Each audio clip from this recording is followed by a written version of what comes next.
प्रधानमंत्री गुजरात में मुख्यमंत्री बने, उसके तुरंत बाद ही वो मुसलमानों के खिलाफ 2002 में एक बड़ा संहार हुआ, एक तरफा संहार हुआ मुसलमानों का। इसको दंगा कहना गलत है।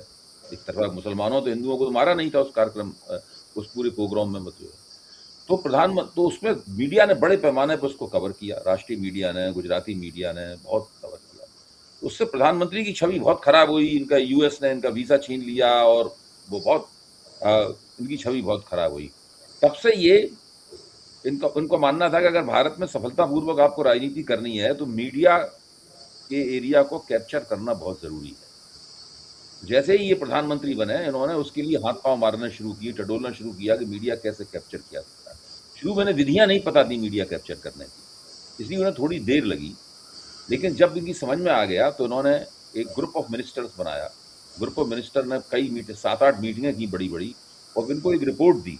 और उस रिपोर्ट में उन्होंने पूरा प्रोटोकॉल बताया कि मीडिया को कैसे कैप्चर किया जा सकता है, और उस पर अमल करते हुए मीडिया को बाकायदा कैप्चर किया गया। और साल 1.5 साल के अंदर, यानी 2019 तक आते आते, उससे कुछ पहले ही भारत का मीडिया जो है वो 100% कैप्चर हो गया। अगर सोशल मीडिया ना होता तो कुछ भी नहीं होता। आप समझ लीजिए, अगर सोशल मीडिया ना होता तो आज की तारीख में कुछ भी नहीं होता। अब इसमें कोई अपवाद नहीं रह गया है। इसके अंदर हालत, एंकरों की हालत ये है, कुछ को मालिकों के जरिए कैप्चर किया गया, कुछ को लोगों के जरिए कैप्चर किया गया, कुछ को विचारधारात्मक तरीके से हिंदुत्व के दावे से कैप्चर किया गया, किसी को डरा धमका के कैप्चर किया गया। जो नहीं कैप्चर हुए उनको फोन करके बाकायदा मालिकों के दबाव में, मैनेजमेंट के दबाव में नौकरी से निकाल दिया गया। हम उन पत्रकारों के नाम जानते हैं, हम चाहें तो अभी इनको कह भी सकते हैं, हमारी उंगलियों पे है उन पत्रकारों ना, वो सब बड़े पत्रकार हैं। तो वो इस तरीके से अब सब कुछ, अब हालत तो ये है कि ये लोग अपनी प्रस्तुतियों में भी सरकार का और मोदी जी का यशोगान करते रहते हैं, और जब घर जाते हैं तो अपने खाली समय में इन्हें जो रीलें और ट्वीट्स थमाए जाते हैं मोदी जी के प्रचार तंत्र द्वारा, ये उनको फॉरवर्ड करते रहते हैं। ये सुबह सोने से पहले ये काम करते हैं, और सुबह पॉटी में बैठ के भी यही काम करते हैं ये लोग। ये इनकी स्थिति है इन तथाकथित पत्रकारों की। अब हालत यह है कि धीरे धीरे ये पत्रकार कहे जाने के अधिकार से भी वंचित हो गए हैं। ये वो अधिकार भी इनको नहीं दिया चाहिए। तो इस तरह का मीडिया कैप्चर दुनिया में और कहीं उपलब्धि नहीं है। ये भारतीय लोकतंत्र की एक विशेषता है, जो कि यहाँ पर निकल कर आई है इस तरीके से। और मैं ये मानता हूँ, शीतल जी, आप इस पे जरूर अपनी बात कहिए, इसीलिए मैंने भूमिका बनाई कि इससे मोदी जी को एक ऐसा लाभ है जिसका अभी तक हम लोगों ने आकलन नहीं किया है। एक तो वगैरह लाभ है, वो तो है ही। मतलब दूसरे ये है कि उनकी सरकार की कमियां जो कि अनंत हैं, और बहुत खराब किस्म की सरकार चला रहे हैं, जिसमें कोई गवर्नेंस नाम की कोई चीज नहीं है, भ्रष्टाचार बहुत है। इन सब बातों की तरफ जो है कोई इनसे जवाब तलब नहीं होता है कहीं भी, और उसकी वजह से ही अपनी सरकार के खिलाफ मध्य वर्ग में, पढ़ा लिखा मध्य वर्ग जो मीडिया का उपभोग करता है, मीडिया को कंज्यूम करता है, उसके अंदर जो नाराजगी, उनके दिमाग में नाराजगी पैदा हो सकती है, उससे ये लगातार बचते रहते हैं। ठीक है जी, बहुत आपने ठीक कहा। मैं सिर्फ इसमें थोड़ा सा जोड़ूंगा। जरूर। ये जो आपने बताया ऐसे हुआ, इससे कुछ चीजें पहले से हैं। देखिए, हमारे यहाँ चूंकि सामाजिक जो विभाजन है हजारों साल से, हमारे यहाँ जो भी प्रिविलेज्ड पोजीशंस रही, चाहे ब्यूरोक्रेसी रही, चाहे मीडिया रहा, चाहे जुडिशरी रही, चाहे पॉलिटिक्स ही रही, इस सब में हमारे जो जाति के आधार पर विभाजित समाज है, उसमें सवर्ण जातियों को इसमें पहले मौका मिला, क्योंकि उनके पास पहले शिक्षा पहुंची, उनके पास पहले मौके पहुंचे, और इसलिए उनको ये चीज़ आज़ादी के बाद और आज़ादी के पहले भी और आज़ादी के बाद तो बिल्कुल खुला मैदान मिला कि उन्होंने इस स्थिति का लाभ उठाते हुए इसमें अपने अपने कोकून फिट करके इस पर पहले से ही कब्जा उन्होंने कर रखा था। इससे फायदा दक्षिण पंथ को ये हुआ, क्योंकि जो इसमें लोग गए, क्योंकि वो प्रिविलेज कम्युनिटी से थे, तो जो प्रिविलेज्ड सवाल थे, राजा रानियों के सवाल थे इस देश में, धर्म के जो ऐसे सवाल थे, खान पान के सवाल थे, जो इन सब चीजों के बारे में अपना एक कंजर्वेटिव अप्रोच बचपन से लेके उसी में ग्रो हुए थे, और उसके बाद एक उनके सामने एक और बड़ा सवाल आ गया, क्योंकि साधन कम थे, देश गरीब था, कम लोगों को मौके मिल सकते थे, तो उसमें एक आरक्षण की व्यवस्था आई। उस व्यवस्था से उनको उन लोगों के साथ उठना बैठना, खाना पीना, बोलचाल, नौकरी करने की एक परिस्थिति आई जिसको न करने की का अभ्यास उनको हजारों साल से घुट्टी में मिला हुआ था। तो उसकी वजह से एक बिना कहे हमारे यहाँ दक्षिण पंथ के लिए एक समर्थक वर्ग जुडिशरी में, मीडिया में, ब्यूरोक्रेसी में और पॉलिटिक्स में अपने आप सृजित होता रहा। इसलिए जब जब ऐसे आंदोलन इस देश में हुए जो कांग्रेस के विरुद्ध थे हमेशा, उन आंदोलनों में मीडिया बहुत क्रांतिकारी हमें नजर आता है भारत का। और हम 77 की बात करें, 89 की बात करें या 12 की बात करें, 2012 की अन्ना आंदोलन की, इन तीनों दौर में जो मीडिया का रोल क्रांतिकारी हमें दिखता है, वो उसमें बहुत सारा कारक ये सब था। और मोदी जी ने जब वो आपने उनका रेफरेंस बिल्कुल सही बताया, उस नरसंहार के दौर में 2002 के बाद जो उनकी छवि दुनिया में बनी, भारत में भी बनी, यहाँ तक कि उन्हीं के दल में उनके जो उस समय प्रधानमंत्री थे अटल जी, वो भी इस राय के थे कि ऐसी स्थिति में उनको उस पद पर नहीं रहना चाहिए। लेकिन अडवाणी जी वगैरह जैसा आजकल बहुत सारी किताबों में और व्याख्यानों में ये सब आ चुका है कि अडवाणी जी की वजह से वो वहां बचे रहे। उसके बाद उन्होंने अपने उस परिस्थिति का जो गुजरात में के मुख्यमंत्री होने के नाते उनके पक्ष में थी, यानी हमारे उद्योग जगत में भी जातियों का बड़ा रोल रहा है। पहले हमारे उद्योग जगत पे मारवाड़ियों का कब्जा था, लेकिन कलकत्ते से बंबई शिफ्ट होने के बाद जब हमारे उद्योग कलकत्ते से भगे, वहां कम्युनिस्ट आंदोलनों वगैरह की गति देखकर और बंबई में शिफ्ट हुए, तो गुजरात से जुड़ा होने के नाते गुजराती व्यापारियों ने उस पर धीरे धीरे उनकी सफलताएं उससे आगे बढ़ गई और मारवाड़ी पीछे रह गए। तो गुजराती व्यापारियों के समूह में मोदी जी ने एक या उनको उनके जो भी योजनाकार थे, उन लोगों ने उस समय तक एक अमेरिकन एजेंसी ऐपको नाम की हायर कर ली थी 2006-7 में ही, जिसको बाहर टोरेंट नाम की कंपनी कहा जाता है, अभी मेरे पास तथ्य नहीं है, जो इनकी दोस्त है, उसने बाहर उसके लिए अरेंजमेंट्स वगैरह किए पैसे वैसे देने के, और उसने भारत में आके मोदी जी के महिमा मंडन का पूरा प्लान किया। तो उसने पहले 2009 तक के चुनाव का इंतजार किया, लेकिन आईटी सेल्स वेल्स और इनके सोशल मीडिया अकाउंट्स इन सबको उसने तभी सृजित कर लिया था। और उसके बाद उसने जब 2009 में अडवाणी जी नहीं जीत पाए, तो इनका दावा यह हुआ कि अब तो प्रधानमंत्री के पद के लिए मोदी जी को दावेदार बना के पेश किया जाए। और फिर उन्होंने वाइब्रेंट गुजरात नाम की घटनाएं हर साल शुरू की, जिसमें सिर्फ कारपोरेट्स को बुलाते थे। और उसमें सबसे पहले 2011 में अनिल अंबानी ने ये नारा दिया कि ये तो प्राइम मिनिस्टर मटेरियल है, और मोदी जी ने उसको बाहों में भर लिया स्टेज पर, और वहां टाटा वाटा सब मौजूद थे, और वहां से ये कैंपेन शुरू हो गया हमारे कारपोरेट जगत से कि ही इज द मतलब ये प्राइम मिनिस्टर मटेरियल, राजा हो तो ऐसा हो, राजा हो तो ऐसा हो। और फिर हमारे मीडिया में जो पहले से ही बीजेपी को ही चाहता था, तो उस समय अन्ना आंदोलन हुआ, तो उसने अन्ना आंदोलन के जरिए कांग्रेस की धुलाई शुरू की, और वो धुलते धुलते मामला यहाँ गया कि प्रधानमंत्री कैसा हो, मोदी जी जैसा हो। और मोदी जी को उसने स्वीकार कर लिया था एक्चुअली 13-14 में, भले ही वो हथियार के तौर पे उस तरह से डेवलप नहीं हुआ जो आपने बताया कि आने के बाद उसको फैसला करके किस तरह से किया गया, लेकिन वो समर्थक तो बन चुका था और उसमें ये सारे तत्व शामिल थे।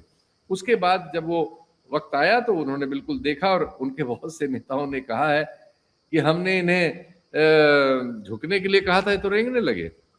हमारा मीडिया अपने आप उनके चारणों में बदल गया, और अब तो वो कटखना अल्सेशियन है सरकार की ओर से, जो जनता को काटता है, सवालों को काटता है, विपक्ष को काटता है, और किसी भी किस्म के प्रतिरोध को खुद ही नेस्तनाबूद करने के लिए आप कह सकते हैं कि मोदी जी की एक ब्रांच के तौर पे उनकी जो बहुत सारी शाखाएं हैं उनके काम के लिए, उसमें से उसने अपने को एक शाखा, एक डिपार्टमेंट है वो, जो डिपार्टमेंट मिस इन्फॉर्मेशन और इल्यूजन और अपने नेता की रक्षा करना, विपक्ष पे हमले करना, विपक्ष को एकदम नेस्तनाबूद करना, उसमें षड्यंत्र करना और पार्टी तोड़वाना और इस सब के तर्क गढ़ना, ये सब काम कर रहा है, वो एक बड़े पैमाने पे कर रहा है। और आपने बिल्कुल सही कहा कि इसका तो ढंग से मूल्यांकन ही नहीं हुआ कि मोदी जी की जो सफलताएं हैं, राजनीतिक सफलताएं, उसमें इस पूरी प्रणाली का कितना हाथ है।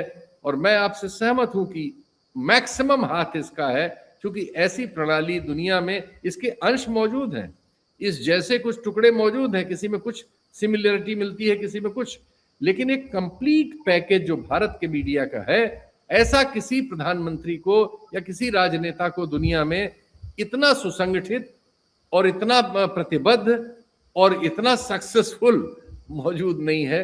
ये असाधारण है।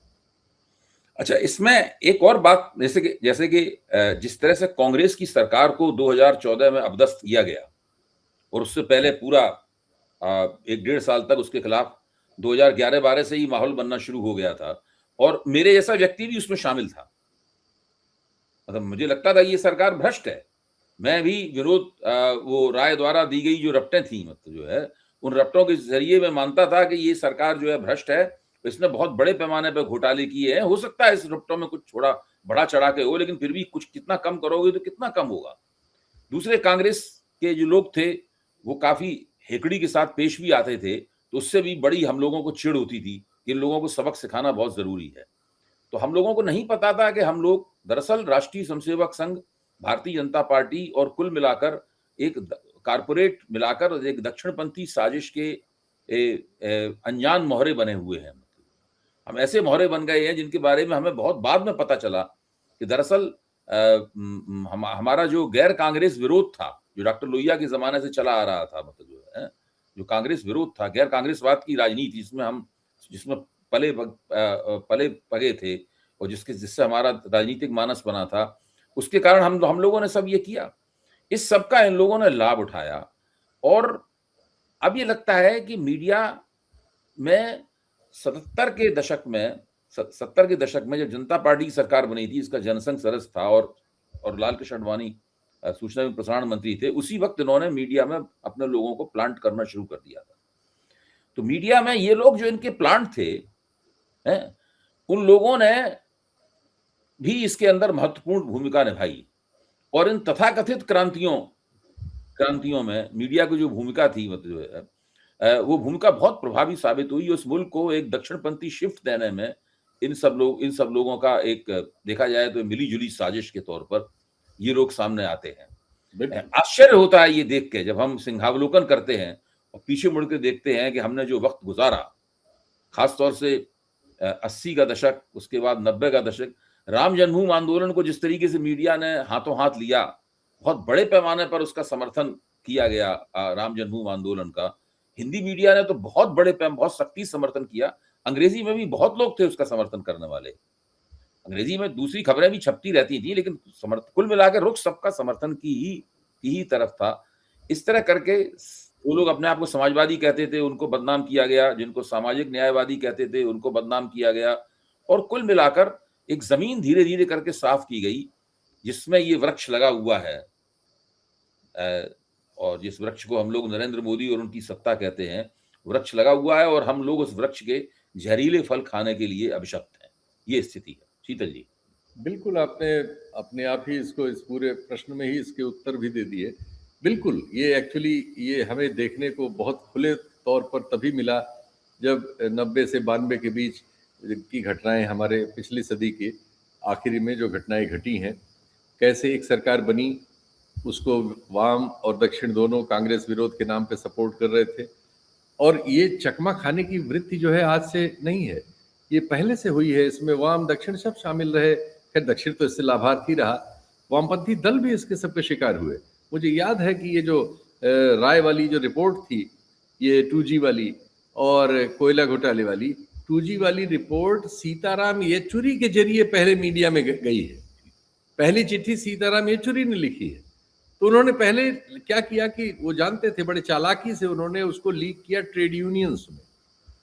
राय की रिपोर्ट को लीक किया गया ट्रेड यूनियंस में, जो लेफ्ट से जुड़ी हुई ट्रेड यूनियंस थी, C2, एटैक, ये सब, इनमें सब में उनके नेता उसको लेके सीताराम येचुरी के पास गए कि साहब ये बड़ा घोटाला आ रहा है, ये आ रहा है। तो चूंकि उनकी ट्रेड यूनियन लेके आई थी, फैक्ट्स थे, ढंग से लिखा, ड्राफ्ट बहुत होशियारी से किया गया था, तथ्य थे, और उन तथ्यों के आधार पर सीताराम येचुरी ने भी उसमें पहली चिट्ठी लिखी। तो लेजिटिमेसी लेफ्ट से ले ली उन्होंने और यूज किया फिर राइट ने। जी। मीडिया उनके पास था, कारपोरेट उनके पास था, साधन उनके पास थे, आदमी वो भाड़े पे ला सकते थे, आंदोलन हो तो खाना खिलाने के लिए पंडाल वो लगा सकते थे, बसों से भीड़ वो ला सकते थे, पोस्टर वो लगवा सकते थे। ये सब जो चीजें हैं, ये सब मिलजुल के इन्होंने हमारे आप कह सकते हैं हमारा मस्तिष्क हरण किया, हमारे समाज का भी किया। और सच्चाई यही है कि वो चाहे 90 से 92 का सवाल हो या 12 से 14 का सवाल हो, वो लड़ाइयाँ गुम्फित हैं। एक लड़ाई आरक्षण से साथ-साथ लगातार चल रही है, जिसमें हम किसी उस हिस्से के आदमी को अपने साथ अपने प्लेटफ़ॉर्म्स में बराबरी से नहीं देखना चाहते। हमें अभी हमारे यहाँ छुआछूत फ़ील है, हमारे यहाँ पूरा फ़ील है समाज में।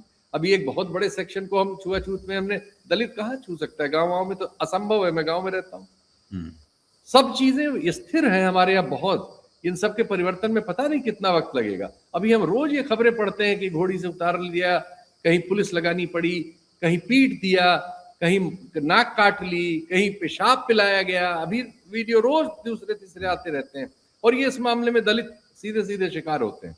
तो हम छुआछूत के पूरे आचरण में हैं। हमारे खान-पान को लेके हमने बहुत सारे इश्यूज़ अपने थोप रखे हैं समाज पे। थोड़ा-सा हिस्सा वेजिटेरियन है, लेकिन वो बहुमत नॉन वेजिटेरियन को अपराधी बनाए हुए है इस देश में। और वो अजीब तरह के तर्क देता है और उसको बाकी सारे लोग मान लेते हैं। ये सब चीज़ें मिल-जुल के हमारे समाज में दक्षिण पंथ को एक ज़मीन देती हैं, जिसको मीडिया और बौद्धिक वर्ग जो है स्थापित करता है और लोग मूर्ख बने रहते हैं। बिल्कुल ठीक कहा आपने। शीतल जी बहुत-बहुत धन्यवाद। ये एक अलग तरह की चर्चा थी, लेकिन चर्चा करनी बहुत ज़रूरी थी कि हमारी आँखों के सामने विदेशों में, पश्चिमी यूरोप में, कॉन्टिनेंटल यूरोप में मोदी जी द्वारा भारत का अपमान किया गया, भारत के पूरे मीडिया जगत का अपमान किया गया और हमारे मीडिया जगत की शानदार उपलब्धियाँ भी हैं, जिनसे वो अच्छी तरह वाकिफ़ हैं। वो सारी उपलब्धियाँ आज शर्मसार होकर देख रही हैं कि उनके साथ क्या सलूक किया जा रहा है। हम लोग जल्दी ही ऐसे ही किसी गहन, गंभीर और आवश्यक विषय पे फिर चर्चा के लिए मिलेंगे। जी।